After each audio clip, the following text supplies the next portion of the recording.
Maître Endo, bonjour. Bonjour Pascal. Alors, nouveau sujet, Maître Endo. Nous avons fait une tournée au mois de janvier avec de nombreux vignerons. Et parmi ces vignerons, j'ai un vigneron de Champagne qui avait trouvé un importateur. L'importateur était prêt à importer les bouteilles. Donc l'importateur, dans un premier temps, enregistre la marque, fait approuver les étiquettes au TTB.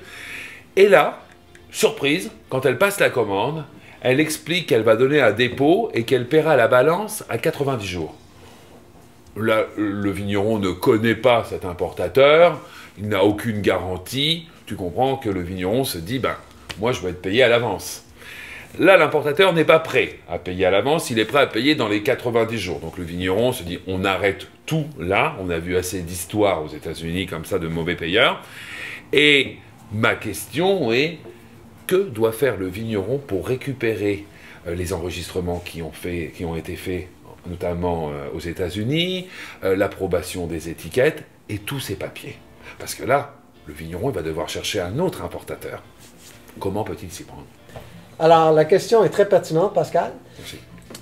Alors, bon, d'abord, je dois dire que chaque cas est un cas d'espèce et on doit étudier les faits précis d'un dossier. Donc, il est difficile d'élaborer une règle générale. Cependant, il faut comprendre la relation qu'on voit souvent dans le monde de l'importation du vin. Il y a toujours, disons, trois parties. L'importateur, le vigneron et le gouvernement. Oui. D'accord? Et à l'intérieur de cette dynamique, on peut facilement au moins dénoter deux contrats. Le premier, entre le gouvernement et le vigneron, et le deuxième, entre le vigneron et l'importateur.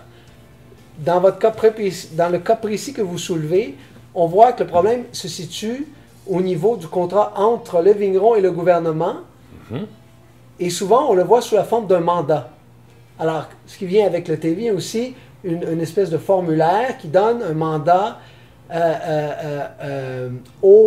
à l'importateur, voilà, pour représenter le vigneron. D'accord.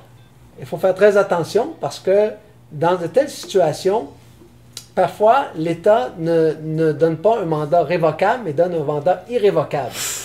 Là, il faut faire très attention dans ces circonstances.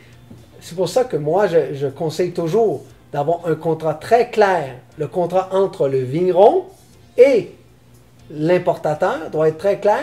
Il doit avoir les normes, je dirais, de base qui doivent être stipulées au contrat, qui pourra définitivement aider le vigneron si jamais il doit résilier le contrat ou le mandat auprès du gouvernement. Au Québec, par exemple, pour faire une petite parenthèse, le mandat de la SAQ est souvent révocable.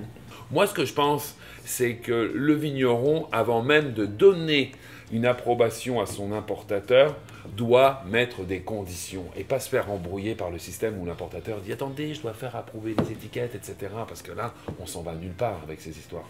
Qu'est-ce que vous en pensez, vous? Non, mais je pense que je suis tout à fait d'accord. Bon, bah, très bien.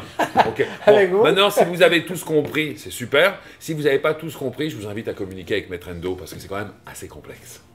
Maître Endo, merci. Merci, Pascal.